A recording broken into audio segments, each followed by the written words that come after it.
Assalamualaikum warahmatullahi wabarakatuh. Baik, perkenalkan, nama saya Denny Sanjaya. Saya dari Prodi Teknik Informatika. Dan saya 3922150012. Nah, di sini saya dari Fakultas Sains dan Teknologi dari Universitas Trisakti Bekasi. Nah, baik, di sini saya akan menjelaskan sebuah artikel atau materi yang berjudul distribusi Python ya. Nah, kita langsung aja ke materi ya. Nah, untuk di sini untuk pengertian distribusi Python itu yaitu merupakan suatu distribusi untuk peristiwa yang probabilitas kejadiannya yang kecil, yang dimana kejadian tergantung pada selang waktu tertentu atau di suatu daerah tertentu ya, dengan hasil pengamatan berupa variabel diskrit dan antar variabel prediktor yang saling independen ya. Nah, untuk selang waktu tersebut dalam berupa beberapa saja panjangnya, misalkan semenit, sehari, seminggu, sebulan, bahkan setahun. Untuk daerah tertentu yang dimaksudkan dapat berupa suatu garis, suatu luasan, suatu volume, atau mungkin sepotong bahan ya. Nah, untuk distribusi Python ini memiliki ciri-ciri sebagai berikut, yaitu banyaknya percobaan yang terjadi dalam suatu selang waktu atau suatu daerah tertentu. Tidak tergantung pada banyak hasil percobaan yang terjadi pada selang waktu atau daerah lain yang terpisah ya. Nah, untuk yang kedua, ulang terjadi suatu hasil percobaan sama suatu selang waktu yang singkat sekali atau dalam suatu selang yang kecil sebanding dengan panjang selang waktu tersebut atau besarnya daerah tersebut, dan tidak tergantung pada banyak hasil percobaan yang terjadi di luar selang waktu dan daerah tertentu ya. Dan untuk yang ketiga, yaitu pulang bahwa lebih dari satu hasil percobaan akan terjadi dalam selang waktu yang singkat tersebut atau dalam daerah yang kecil tersebut diabaikan. Nah, untuk secara distribusi Python itu disebut juga peristiwa ya yang jarang terjadi, yang ditemukan oleh Steve Python ya pada tahun 1741 dan sampai 1841 ya, seorang ahli matematika yang bahasanya Prancis. Nah, untuk distribusi Python ini termasuk distribusi teoritis yang memakai variabel random diskrit ya. Nah, untuk menurut Darboux itu distribusi Python adalah distribusi peluang acak Python X ya, yang menyatakan banyaknya sukses yang terjadi dalam suatu selang waktu daerah tertentu. Oke, kita lanjut untuk definisi distribusi Python ya.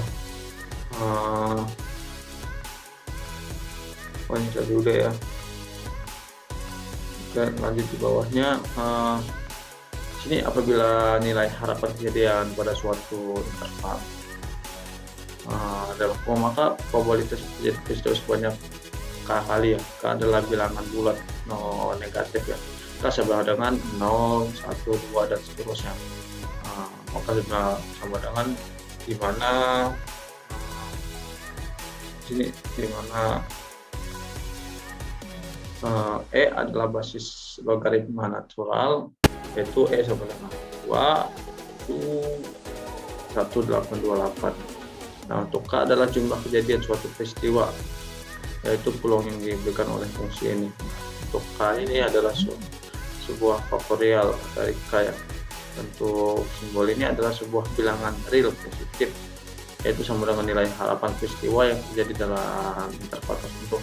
Misalnya peristiwa yang terjadi rata-rata 4 kali per menit, dan akan dicari probabilitas terjadi peristiwa K kali dalam interval 10 menit.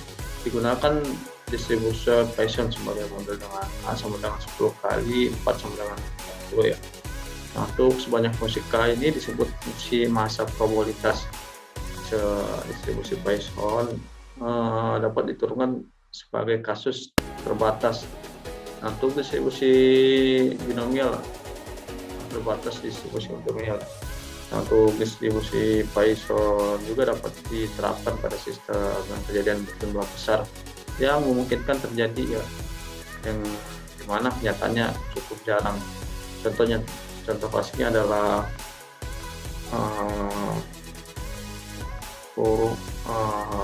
nuklir atom ya. Nah, untuk ciri-ciri distribusi Bayesian itu yaitu banyaknya hasil percobaan yang dalam satu interval waktu atau suatu daerah tertentu, tidak tergantung pada banyaknya hasil percobaan yang terjadi pada interval waktu atau daerah yang lainnya terpisah ya. Untuk probabilitas terjadi hasil percobaan selama suatu interval waktu yang singkat atau dalam satu daerah yang kecil sebanding dengan panjang interval waktu atau besar daerah tersebut, dan tidak tergantung pada banyaknya hasil percobaan yang terjadi di luar interval waktu atau daerah tersebut ya. Nah, untuk probabilitas itu lebih dari suatu hasil percobaan yang di mana interval waktu yang singkat atau dalam daerah yang kecil dapat diabaikan. Selain itu, distribusi Bayesian juga banyak digunakan dalam hal berikut, yaitu menghitung probabilitas terjadinya peristiwa menurut suatu waktu, ruang atau isi luas, panjang, terus seperti menghitung probabilitas dari sini yang banyaknya penggunaan telepon per menit atau banyaknya mobil yang lewat selama 5 menit di suatu ruas jalan ya. Nah, untuk yang kedua itu banyaknya bakteri dalam suatu tetes atau 1 liter air, banyaknya kesalahan ketik per halaman sebuah buku, dan banyaknya kecelakaan mobil di jalan tol selama minggu pertama bulan Oktober. Dan yang terakhir itu menghitung distribusi binomial apabila n besar, n pangkat 3, 30, dan p kecil. Nah, di sini lanjut untuk rumus distribusi Bayesian ya, rumus pendapatan peluang Bayesian untuk binomial ya. Nah, untuk pendapatan peluang Bayesian adalah peluang binomial dilakukan untuk mendekatkan probabilitas dari kelas sukses ya, X, dari mana n percobaan binomial. Nah, dalam situasi di mana n sangat besar dan probabilitas kelas sukses atau P sangat kecil ya. Aturan yang diikuti oleh kebanyakan ahli statistika adalah bahwa n cukup besar dan P cukup kecil jika n adalah 20 atau lebih dari 20 dan P adalah 0,05 atau kurang dari 0. Untuk rumus pendekatannya itu ya adalah P X U sama dengan E min U dikali U X ya. U pangkat X.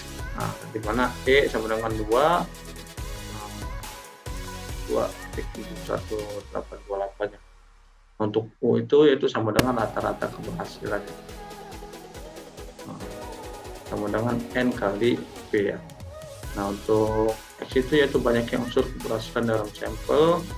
Untuk N itu jumlah atau ukuran populasi, dan P itu yaitu probabilitas kelas sukses ya. Nah, untuk contoh soal itu yaitu di sini ada 200 penumpang telah memesan tiket untuk sebuah penerbangan luar negeri.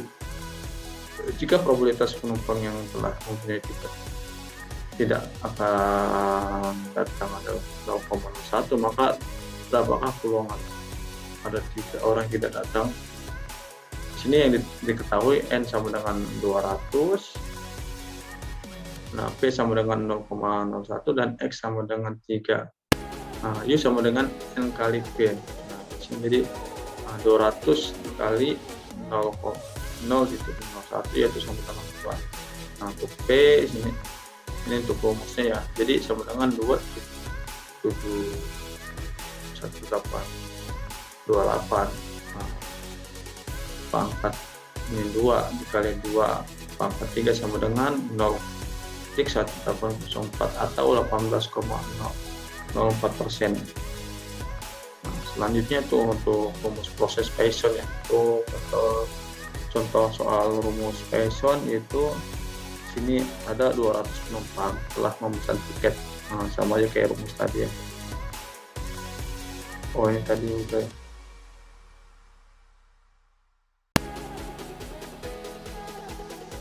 Oke, ini tadi udah. Mungkin ini sama aja kayak di atas ya, untuk suatu contohnya. Jadi mungkin itu saja ya. Ini kita langsung kesimpulan aja. Nah, untuk distribusi Bayesian itu merupakan distribusi probabilitas untuk variabel listing acak yang punya nilai 0, 1, 2, 3 dan sebagainya. Dan untuk distribusi Bayesian adalah distribusi nilai-nilai bagi suatu variabel random X atau X listed ya, yaitu banyaknya hasil percobaan yang terjadi dalam suatu interval waktu tertentu atau suatu daerah tertentu ya. Yang kedua itu distribusi Bayesian mengkalkulasi distribusi probabilitas dengan kemungkinan sukses P sangat kecil dan eksperimen N sangat besar. Untuk distribusi Bayesian suatu peristiwa ini lihat di sini ya, P X U dan sama dengan E min U dikali U pangkat X ya ini. Nah, yang di mana I sama dengan 2 itu 828 ya.